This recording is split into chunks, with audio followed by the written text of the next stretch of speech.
Good evening, everyone. Thank you so much for joining us. You're watching News Channel 5, News Channel 5 Plus. Get that right there. And we're on OpenLine this evening, where we are asking the expert indeed, Rebecca. We've had you here for a while now. Tonight, we've been talking a lot on the topic assisted living. I think it's something that a lot of folks definitely have faced or inevitably will face, whether it's them or someone they know.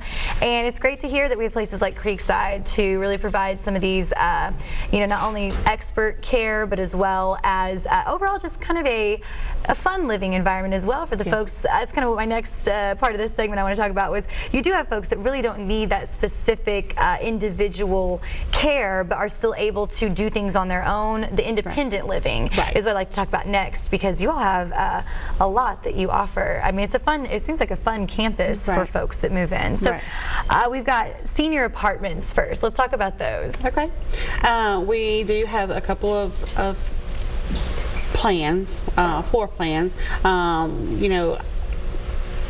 2-bedroom, 1-bedroom. It just depends on what your need is. If you have a roommate or or a family member, or it just depends varies. On what, it does. Whatever your needs are. Right. And you all have really, and we talked about this earlier, just a full day of activities. We've got, I see here, events, classes, and occasional outings. But real quick, I want to talk to you about the location. Creekside is there in Murfreesboro. Right. And you all are near the mall, Crescent Park, and some golf courses. Right. So that's interesting. It makes it fun. Let's talk a little bit about a good question we just had come in about the services for the family, the folks like us who are taking our loved one to assisted living. Not an easy thing to do, of course. And the number one thing I think we can all agree is we want to know our loved one is going to be in good hands. So anything along the lines of family education, do you have someone on staff who can educate us on how to really deal with this and do it in the best way possible? We do. We have, like I said before, we have our nurse practitioners there. They're awesome. They're always willing, to sit down with a family member, or if they call, hey, I need to talk to blah blah blah. They're always, I'll shoot them a text and they're like, oh yeah, sure, I'll call them right back.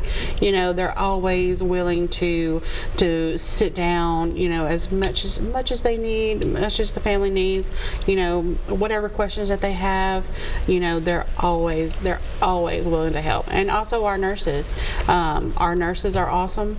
They help tremendously with education. I know a lot of our families come to them and be like, okay, well, how was mom today, or how was mom, yesterday? I didn't get out here, like I usually do.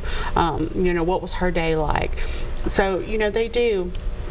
They tell the families that, oh, well, mom had a good day, mom had a bad day, whatever had went on that day. So it's important, I think, it gives us a peace of mind to keep that line of communication open. When we have someone we care about, that really we do have to kind of turn them over to someone who is better, educated and capable to care for our loved ones.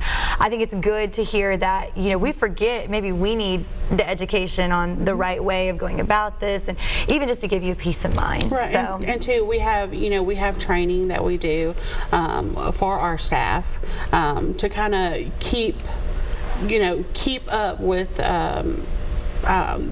not the newest, but the best way to care for our memory care, and to care for different aspects of, because we do have a lot of different dynamics in our community. So we do different classes, and we do different training, and we do like classes on the computer and stuff like that to keep them up to date to what they can do. Always progressing. That's right. That's right. All right. Well, I do believe it is Margaret. Is that right? This evening we have on the line. Yes. Hi, Margaret. What can we talk with you about tonight? Thanks for calling in. Well, my ask is, what does it cost to go into like assisted memory or skilled care? Because a lot of us, women especially, don't get much money. We may have a small pension and some Social Security, but many times we're not able to afford some of this.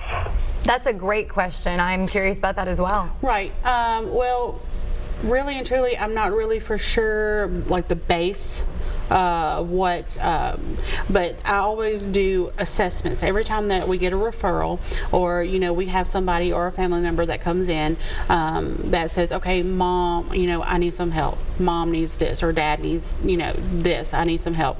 I always go, or somebody always goes and does an assessment. Our assessments are based on point systems. Our memory care is a flat fee, all inclusive, fee for everything. Yeah. So those points really, I don't want to say doesn't matter, but they do our care plan by those points, so our staff knows how to take care of them. Okay. But with our assisted living, the points add up, and that's what they pay a month. Okay. In care charges. So they have a flat fee, and then they have care charges on top of that.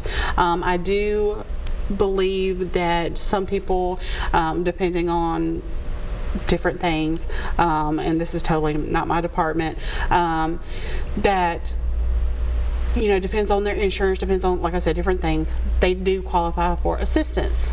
And like I said, it just depends on how much they can get, how much, I'm not really for sure. There's a lot of different dynamics and different aspects that have to be plugged in to see what they can get. Yeah, I guess it's tough to say. It'll vary for the individual depending on the amount of care that they're going to need. Right. And okay, I know that is one thing. I know some of these amenities or these wonderful, we talked about some great things that you all have, but it will come at a cost, and that is a great question. I'm happy to hear that someone did call in and ask that, because I think that's the main concern is, can we afford this? Right. And that is a tough question, and it's a hard one to answer. I will say too, I'm looking for the actual number to you all's facility, but I actually don't have it here. But again, it's what we're talking about tonight. If you're just tuning in, there it is. Thank you for popping that up.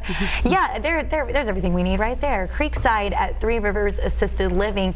There's the information to their facility. Again, we're talking here with Rebecca Roberts tonight, and Rebecca is the Director of Nursing at Creekside at Three Rivers Assisted Living.